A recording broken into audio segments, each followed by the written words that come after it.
ഒരു ഇന്ത്യൻ നിർമ്മിത messaging app വാട്സാപ്പിനെ മറികടന്നെന്ന് പറഞ്ഞാൽ വിശ്വസിക്കാൻ അല്പം പ്രയാസം തോന്നും അല്ലേ?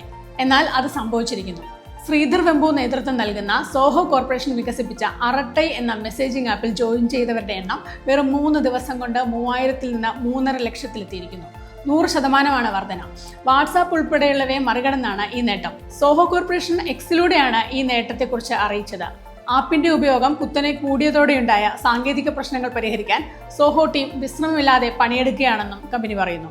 രാജ്യം സ്വദേശിയിലേക്ക് ശ്രദ്ധ കേന്ദ്രീകരിക്കുമ്പോഴാണ് അറട്ടയുടെ ഈ വിജയം. കേന്ദ്രമന്ത്രി ധർമ്മേന്ദ്ര പ്രധാൻ, പെർപ്ലക്സിറ്റി എയുടെ CEO Aravind Srinivasan, Edelweiss mutual fund chief Radhika Gupta തുടങ്ങിയ പ്രമുഖർ അറട്ടയെ പ്രകീർത്തിച്ച് രംഗത്തെത്തിയിട്ടുണ്ട്.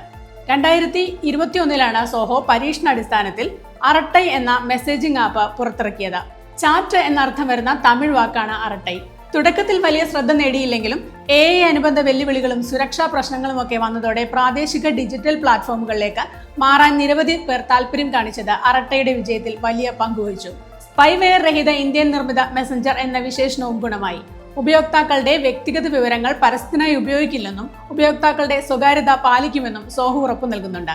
കോളുകൾക്ക് എൻഡ്-ടു-എൻഡ് എൻക്രിപ്ഷൻ വാഗ്ദാനം ചെയ്യുന്നുണ്ട്. ചാറ്റുകളിലും ഇത് ലഭ്യമാക്കാനുള്ള ശ്രമത്തിലാണ്. Text, image, video sharing, video കോളുകൾ, സ്റ്റോറീസ് തുടങ്ങിയ സാധാരണ മെസ്സേജിംഗ് ആപ്പുകൾക്ക് സമാനമായ ഫീച്ചറുകളെല്ലാം അറട്ടയിലുണ്ട്.